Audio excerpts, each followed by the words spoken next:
What's going on, everybody? Welcome back to Benchwarmer Sports, and in today's video we're going to be talking about the Cleveland Cavaliers because they have been on an absolute tear, winning 9 of their last 10 games, 4 in a row, and it's mostly due to their awesome trade deadline acquisitions in Keon Ellis, Dennis Schroeder, and of course, the beard, James Harden. And I just gotta say, the acquisition of James Harden has been an absolute awesome thing to witness for the Cleveland Cavaliers.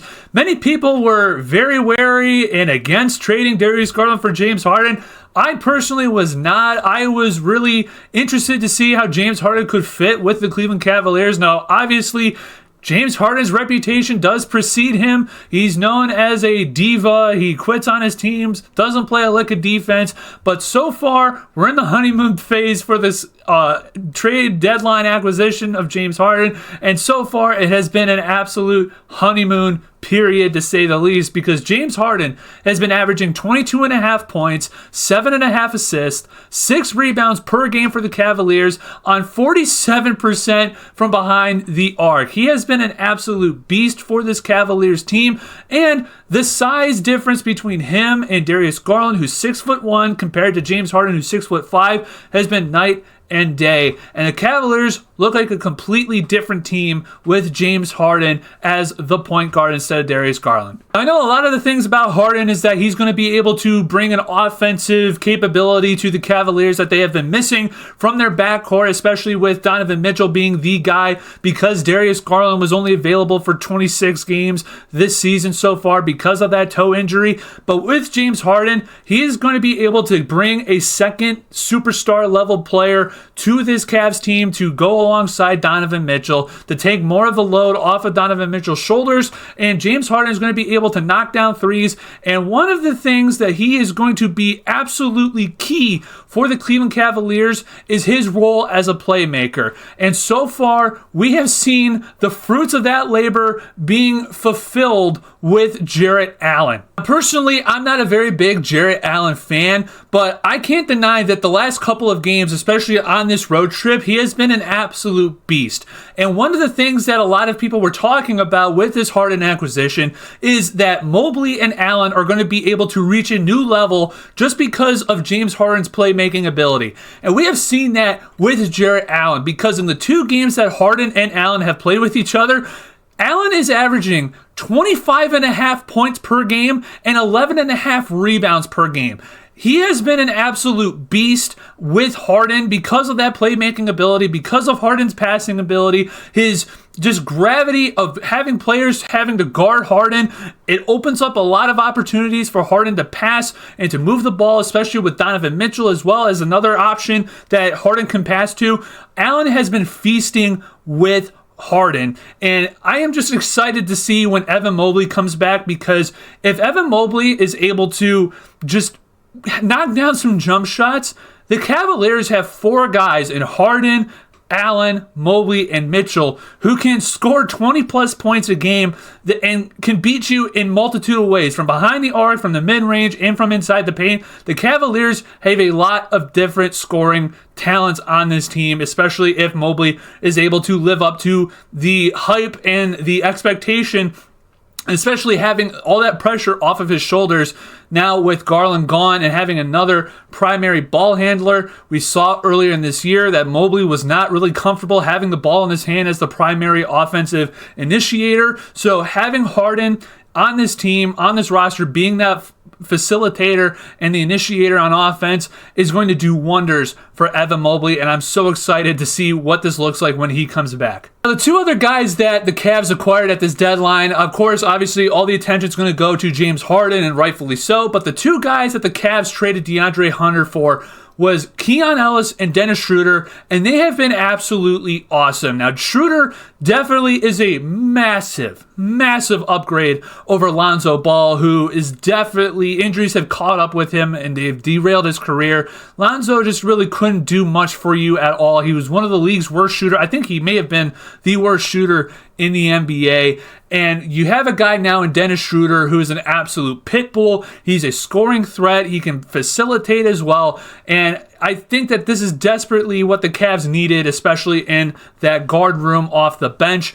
Now moving off Alonzo Ball, you bring Dennis Schroeder in. He's a guy that can facilitate for you, especially having playoff experience. And then on the other side, you have Keon Ellis, who is a 3-and-D guy, 6'4", 6'5", still relatively short on the wing, but he is another guy that brings the defensive intensity that the Cavs have been sorely lacking this season. And Keon Ellis has been able to show that he is an absolute defensive stud. He has been a lockdown defender, and he's been able to knock down a couple of threes. And if the Cavs are able to give this guy a shot in the postseason and give him more minutes, because that's one of the knocks on Kenny Atkinson so far with these guys playing, is that Keon really hasn't been given that many minutes so far. I understand it's only been 3 games with the Cavaliers, but I would like to see Keon Ellis giving more playing time than Craig Porter Jr. especially.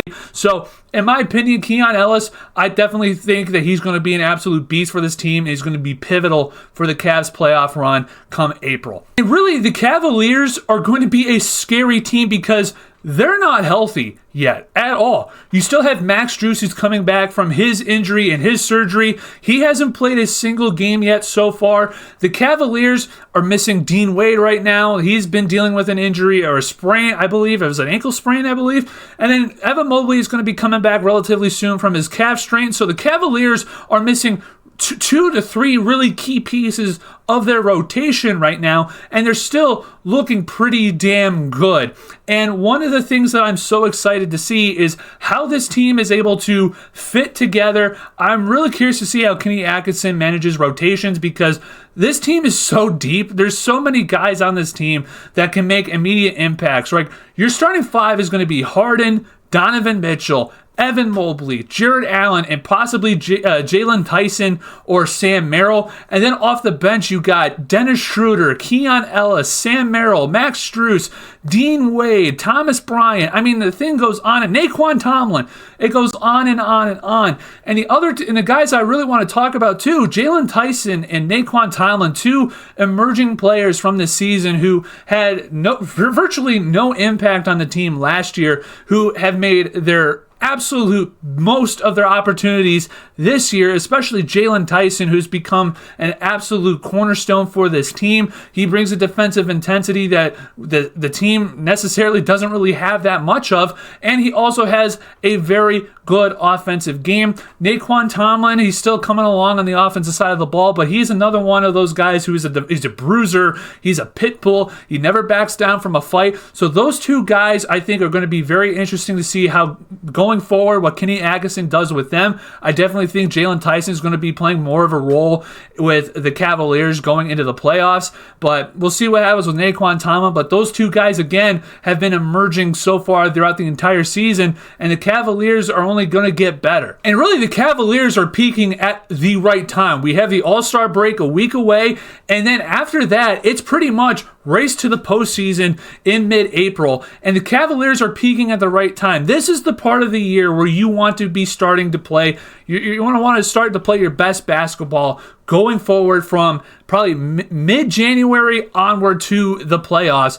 And we've seen this multiple times with the LeBron years where the Cavaliers start slow, and then until mid-January, that's when everything starts picking up. And then by the All-Star break onwards, the Cavaliers are firing on all cylinders. And one of the things that many people aren't talking about, and Harden has made a very big deal about this, the Cavaliers, with James Harden, with Keon Ellis and Dennis Schroeder, they haven't had a full practice together. So imagine in a couple of months when everybody is healthy, when Max Strus and Evan Mobley and Dean Wade come back, and the Cavaliers are able to have multiple practices with one another, get their chemistry built up so that they know what this guy likes to do, where he moves, how he moves off the ball.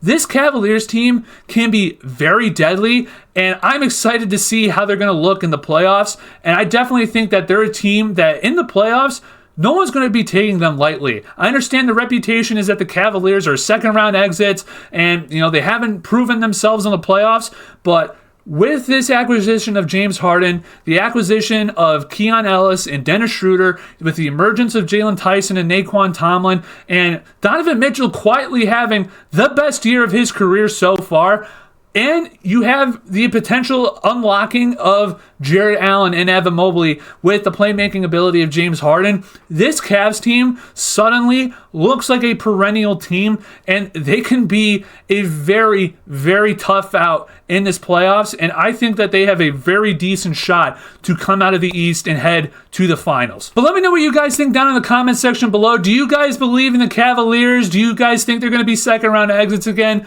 Let me know what you guys think down in the comment section below. And if you like this content and you want to see more, make sure you guys hit the like button, subscribe if you're new. And if you guys like this content and want to see more videos of me on my channel, click this video here. This is what YouTube thinks that you would like the most. Make sure you guys hit the like button, subscribe if you're new. Check out this video right here, and I'll see you guys all in another video. Take care, everybody.